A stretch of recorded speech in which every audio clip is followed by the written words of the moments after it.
kids. I don't know what's wrong with these kids today. We're back on this Booth Day with today's Parenting 101 and the answers to your questions about how to unspoil your children. Okay, a few weeks ago we talked about why today's kids seem to think that they deserve to get whatever they want, whenever they want it, without limitation and without having to earn it. And it struck a chord with a lot of parents and step-parents and grandparents with the entitled kids, and they're from the ages of 2 to 30. Right, so Stacy Kaiser is a psychotherapist and the author of How to Be a Grown-Up. She was with us a couple of weeks ago. Hoda and I loved you so much. We said, this woman speaks sense. Let's bring her back. Cut right through. So we love that. Well, all right, well, we're going to go across the street to Adam. I think he's got a question from the crowd. Hey, Adam. Hey, ladies, what's going on? I'm here with Natalie. Natalie's from Central Florida, and she has a question about temper tantrums. Natalie, what's your question? I have a 12-year-old daughter who still throws temper tantrums. Is this acceptable? What do you do about that? She's 10 or 12? 12. All right, well, the fact that Natalie is asking that question tells me, Natalie, you know that it's not okay. If your child is throwing a temper tantrum at the age of 12, it's for one of two reasons. It's because either that they've learned that they can get away with it, that they will get what they want from you if they have a fit, or it's because they don't know how to emotionally release. And that's when you want to tell them, you can go hit a pillow, you can go run around the block, but you may not have a fit here on the floor. Well, if she's 12 and still doing it, how do you stop that? Do you just let the tantrum go and not do anything? That's a good question. What you want to do is give it no attention whatsoever, and you want to send them to a place. What if you're in a restaurant? Okay, well, that's when I would take them to the car. And I would say, we're going to go to the car. She's 12, she could hit you. Well, that's very good. You know what? Some kids do resist, and that's when I start taking things away. I start saying, all right, you're not going to go, that's 1 day of no television, that's 2 days of no television, or and you no stick computer. To it. And you have to be consistent.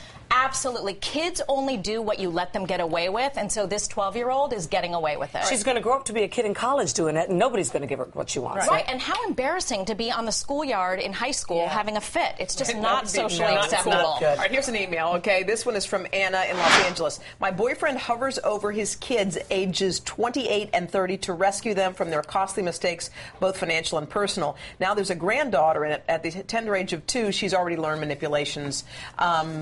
So give advice to that. You know, this is a tough one because, first of all, with money situation as it is for a lot of us, we are giving our kids money at older ages because of the recession and all that. But that's not what this is. This is a case of spoiled children. Now, here's the problem. This is her boyfriend. And when it's your boyfriend, you don't have power over his kids. But she does have power to empower him. So she could talk to him about how he's being a doormat. Because what I always tell parents is if you're being walked all over, it's because you're laying down and letting them walk. And you're not doing your children any good. Right. You know, if you really love your children, you have to discipline them. That's absolutely right. These kids are being enabled. And so they're going to be feeding off of their father until they're 50 years old. But there's a lot of guilt involved, isn't there, Stacey?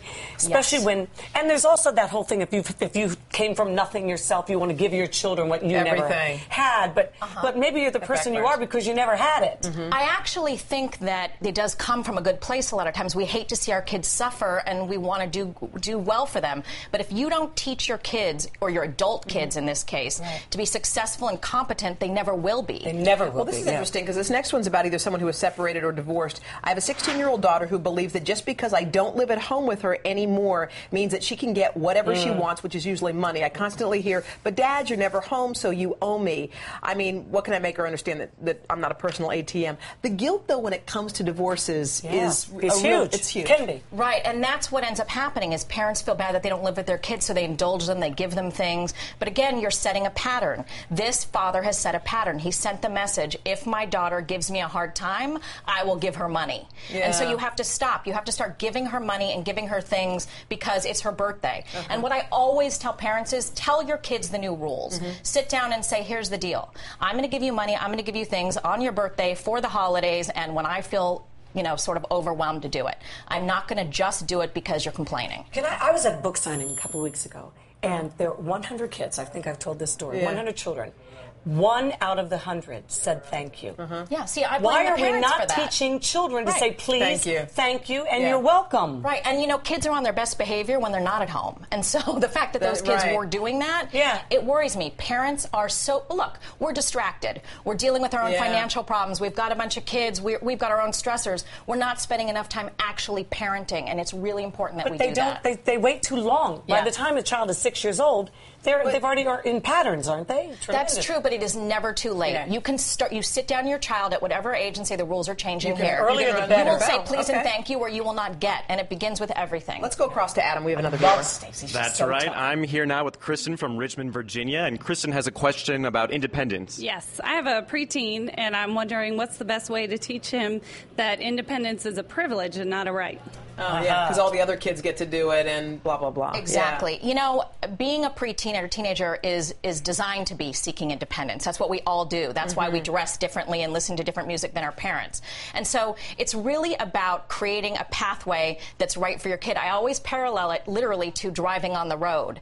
As parents, we're supposed to make roadways for our kids with what our rules, and they can't go on the grass. Right. And so you want to say to your child... cross the double line. Exactly. Yeah. You want to say to your child, the rules of our house are these. And if you follow them, you get more independence. If you don't follow them, I take it away. Why are parents surprised when their teenagers start going crazy and stuff when they've given them no limitations whatsoever up till then? Why do they assume they're going to turn out to be great kids? Because in a way, we hope that we're doing the best we can and they're going to turn out okay. But you know what I always say? I say we're not raising children, we're raising adults. And if kids don't learn to conform, they're going to be in trouble when they grow up. I like what you said last time, too, about because our parents were so strict with us, some of us are being not as strict to say, you know what, I need to loosen up a little, and these kids end up running a little bit too wild. I think that's really happened nowadays. I think we all want to give to our kids what we didn't have, and we've just gone too far. We need to pull back in and find a place that works. Okay, great advice. You are terrific. You are on fire. You scare me in a good way. That's what I do to my kids. I scare them. All right.